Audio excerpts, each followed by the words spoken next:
Hi loves, welcome back to my channel.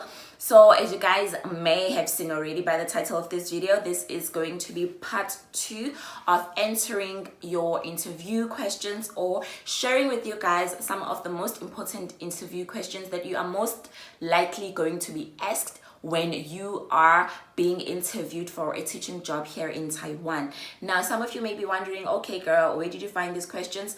I got these questions straight from the agency. I thought that I should share that yes, these are verified questions. These are questions that you are most likely going to come across when it's time for you to be prepared for an interview. And please do take notes and do your own extra research. I'm going to just share with you as much as I want to share in terms of answering these questions. If you haven't subscribed, what are you waiting for, guys? Please subscribe to my channel, hit the notification bell so that you can be notified every time I post a video, because there is a lot of interesting information, especially about coming to Taiwan, working here, and basically making sure that you guys are well equipped and well prepared to embark on this exciting and new journey.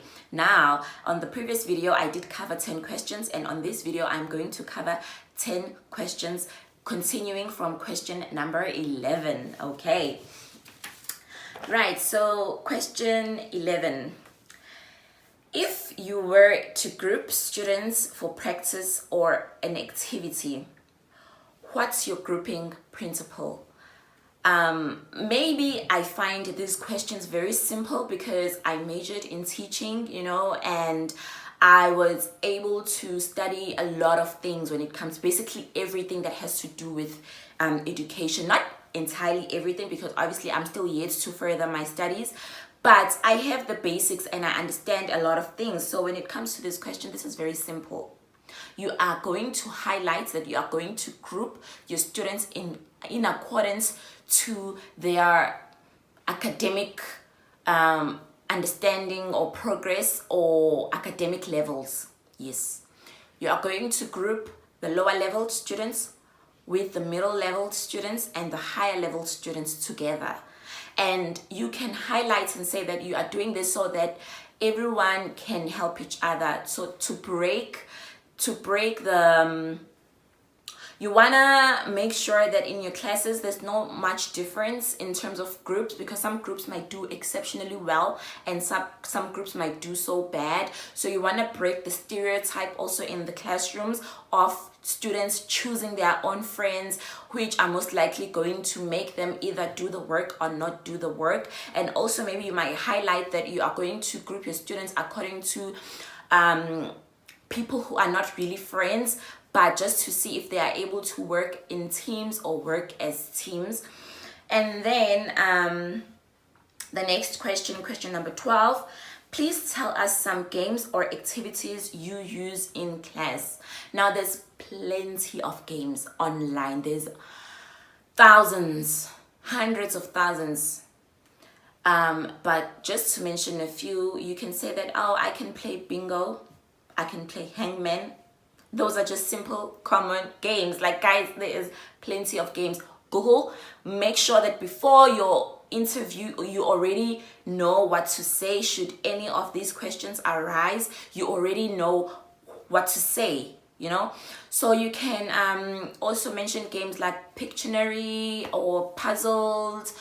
There are so many games, but make sure that these are games that are related to teaching. If you are not sure, you can just Google ESL games or ESL classroom games or classroom activities for students. You will find different ideas that you can incorporate or mention in your interview. Maybe you can just mention 2, that will be okay, because they said games. They didn't say a game.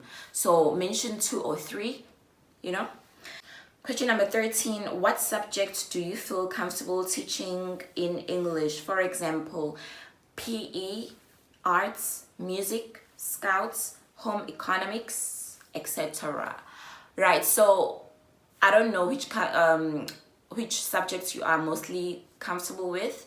So it depends maybe on your majors, it depends on your experience. So you have to choose, because they are most likely going to find you a school according to what you have entered. If you say you like music, they are most likely going to find you a school where you are going to be able to teach music. If maybe in your degree you majored in arts, they are most likely going to find you a school where you are going to teach arts. Could be performing arts, it could be just arts, depends. I am not sure how they are going to come up with the final decision, but I do know that definitely they are going to look at your majors from your academic record or your certificates, and based on how you answered this question. I was also asked this question, so I think this is going to be a very important question for you to understand and to prepare for, because remember what I said in one of my previous videos, Taiwan is transitioning and trying to be bilingual, so they want to know. They are most likely going to ask you this question. Okay, the next question number 14. Do you have the experience in designing a curriculum? What are the difficulties you encountered? Curriculum, I like to believe, is something like a lesson plan in this case, because obviously if you are just a PL1, post level 1 teacher, you can only do so much in most cases, just designing lesson plans, coming up with ideas. So that's what they want to ask. So in this case, obviously experiences are not the same. I do not know your experience, so you can Google if you are not sure, or maybe you can answer based on your own experience. Like it said, what is your experience? So I cannot speak on your behalf. Question number 15. Do you prefer to be the only foreign teacher in a school, or do you prefer working with other foreign teachers? Interesting. Now, I'm not going to answer much or say much about this question, because I obviously I have experience with mostly teaching with other foreign teachers, and I have, good and bad things to say about that, unfortunately. And I do know friends who have the experience of being the only foreign teachers, and also they have good and bad things to say. So it's all about personal preference, but maybe you can find on Google some of the pros and cons, because that's something that is going to derive from today's topic. It's going to be something that has got to do with a lot. If you guys are interested in knowing more about that, then maybe you can drop a question on the comment section, but I will answer that question specifically on a separate video. Do not bombard me with questions on my DM. I'm not going to answer that specific question. If you send me that question, I'm not going to answer it until my next question and answer video, which is going to come up very soon. Okay, question number 16. How do you think you can work with a co-teacher in class? And how would you include him or her in your lesson planning? Co-teachers are Chinese teachers that are going to be working with you in class. I am aware that some schools, or in some cases, some teachers do not have co-teachers. I also have an experience with that, and it's a very nice experience, but also it has its pros and cons, because sometimes it's hard for you to really understand everything happening in class, especially when students start speaking in Chinese. However, we do encourage, or the schools encourage that you encourage the students to speak in English, but in some cases students will not do that all the time. But also build a very good relationship. If you do not have co-teachers, try to make sure that you build a very strong and healthy relationship between your students and yourself, so that they are able to be disciplined at all times. Come up with different strategies of how you can discipline the students. Remember, there's no corporal punishment in Taiwan, so come up with things like how to engage them more in class, how to make your lessons more exciting so that the students are well behaved. But let's get back to the question. How can you work with a co-teacher? So in a case where you have a co-teacher in class, that person is most likely going to help you with controlling the discipline in class, translating those few terms and those few sentences in class, and just basically trying to make sure that you deliver and the students are well prepared, they are in tune with what you are teaching. They understand. So one of the most important things is that you try to make them not lose face. For example, if they say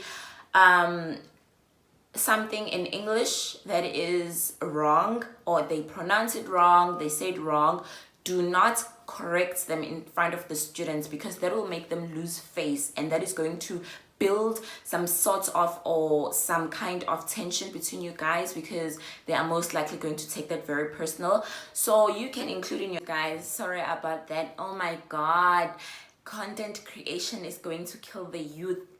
So I just decided to check my footage, and I realized that the second part has been cut short. So I am going to continue with the rest of the questions.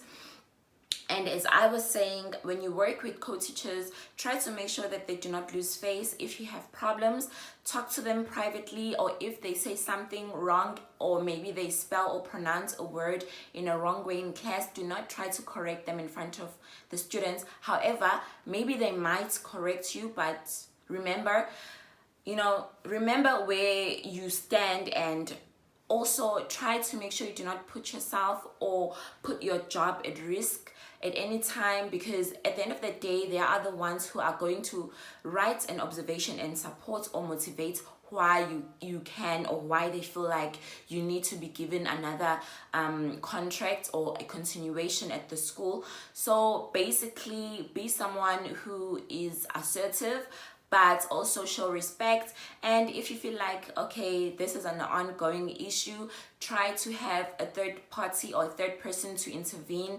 It could be your agency, your coordinator. Talk to them, find out how you can solve this problem. They are most likely going to organize a session where you can all sit down and put all your differences on the table and then find solutions.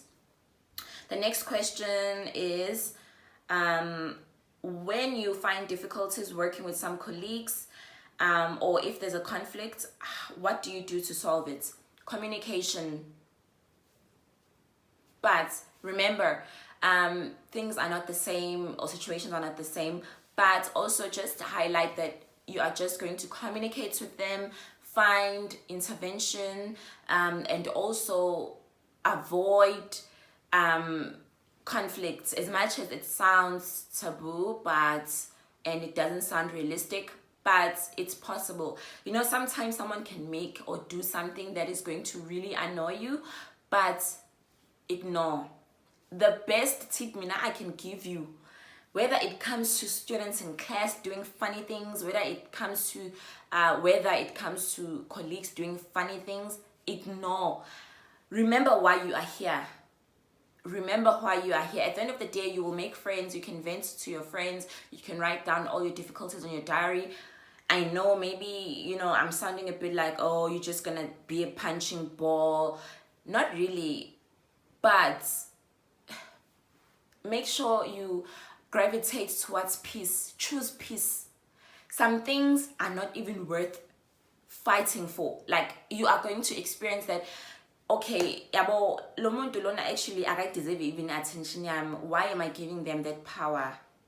Question number 18. What's your preference in the age group when teaching? Do you prefer elementary school, which is primary school? Do you prefer junior high, which is intermediate, seniors? Or do you prefer senior high, which is high school here? So it's according to what you prefer as a teacher or as an individual. And the next question is, what's your preference in location, city or suburb area? Do you prefer to be in a place where it's more of a city area, vibe, or do you prefer places that are more rural, where it's quiet? With this question, I want you to keep in mind of your goals. Why are you here? Why do you want to come here? I told them that I prefer any of the two, because I have experience with both. But if they say specifically city, do not pick Taipei if you're coming to Taiwan for the first time, because Taipei is quite expensive. Rentals are expensive in Taipei. Lifestyle is expensive in Taipei. But if you are fortunate to find a school there, I'm not saying do not take the job, But if they ask you, you can choose between the next few examples. You can choose TAIWAN, you can choose Ishinshu, or you can choose Kaohsiung. Those are nice to start off, but Kaohsiung is closer to the south part, closer to tourist attractions. There's vibes, there's whatnot, so maybe you might be carried away. So it will require you to be very disciplined. So my preference, choose a place like Ishinshu. Ishinshu is very nice, chilled. TAIWAN, chilled, nice. Plus it's easy to move around Taiwan. That's to do an overall 360 travel around Taiwan. It's only 8 hours. That is to show you ukuthi Taiwan incane kangakanani. So it's easy for you to move from one city to another. You can always go to your favorite city to visit. I always go to Taipei whenever I feel like I want to go there. But is it a place where I want to stay at right now? No. The next and the last question is, are you coming to Taiwan alone or with family members? It's up to you. I'm not sure, but I do know that they do take couples, whether you are dating or married. They do cover those applications, especially if you guys qualify, then you do get the jobs. Also, I would prefer, or I would recommend that maybe for the first year you come alone. If maybe you have kids or you have dependents or family members, maybe for the first year you come alone, settle, get on with the hang of things, and then the following year or the following within the following 6 months they can join you. And also bearing in mind with the travel restrictions, I'm not sure if they'll allow you to come with your spouse or to come with your child, but they are going to advise. The agencies are going to advise on that. If you guys haven't received any response from the agencies, I will let them know that people are worried about their applications. And what else? Also, guys, please support my channel. I feel like most of you guys are just watching the videos. You are not even subscribing. You are not even liking these videos. So I'm asking myself, then why am I doing this? Okay, obviously I'm doing it because I want to do it. You guys never asked me to do this. But mostly, if someone is not doing something, show support, so that I can feel motivated. Okay, you know what? This is something I actually want to do for a while, especially sharing information, because I could decide tomorrow that, okay, no more sharing of information, but I don't want to be selfish. I'm not a selfish person, in general. So that's why I'm sharing so much information. That's why I am hoping that a lot of you are going to find these videos very helpful, and a lot of you are going to lend yourselves these jobs and come work in Taiwan and just make money, make decent living. And also bear in mind, our cost of living are not the same. You guys may see us doing all these nice things, because of different responsibilities that we face, but you will find your ground, you will find your tribe when you come this side. Even if you don't end up finding a group of friends to do things with, to share experiences with, you can always do things alone. You can always have fun with your colleagues. I know some people who are in the rural areas, they end up doing a lot of things with their colleagues because it's very hard for them to meet up with other foreign teachers on a weekly basis, looking at the fact that even their areas are very isolated. So that is why it's going to be very important for you to choose an area or a city or a place where you can be able to cope. Find out about that area that they choose for you before you sign the contract. If maybe they say you are going to go to Tainan, research about the area, find out what's in the before you agree, so that you can decide if it's a place where you can be able to survive or cope for your mental health and also your well-being, because those are things that are very important and that will come very handy for you once you move to Taiwan. We have come to the end of this video. I hope you guys really enjoyed this video. Please do not forget to hit the subscribe button, comment down below what you feel or how you think about some of these questions. Do you think that they are very interesting, or do you think that there's you know, like, what do you think about these questions? I think that they are very much simple, they are very straightforward, and it's quite clear what they want from you as a teacher. So please be prepared. Please, if you are not sure, go back, rewind, watch the video as many times as you would need if you are preparing for your interviews. And also use Google a lot, because there's no need for me to share such information and then you go back to my Instagram account or here on my comment section and you keep asking me the same questions. It's not going to make any sense, and it's going to waste my time. So please be considerate, especially when you ask me questions. Do not ask me things like, oh, Nidlani. Guys, I've been doing vlogs. Already you've seen the kind of food I buy, so there's no need for me to answer you who would see what kind of food I eat. I mean, really? But I know that some of you guys are really interested. You want to know as much as you can, but also please be open-minded. You can still Google kinds of food found in Taiwan. Like, guys, come on, I don't have to spoon feed you everything, you know. I'm only trying my best, and I'm going to stretch as far as I can, or as far as I would like to. So without any rambling, I hope you guys really did enjoy this video. Again, I'm saying this, I think, for the third time. Nisale kahle. Bye.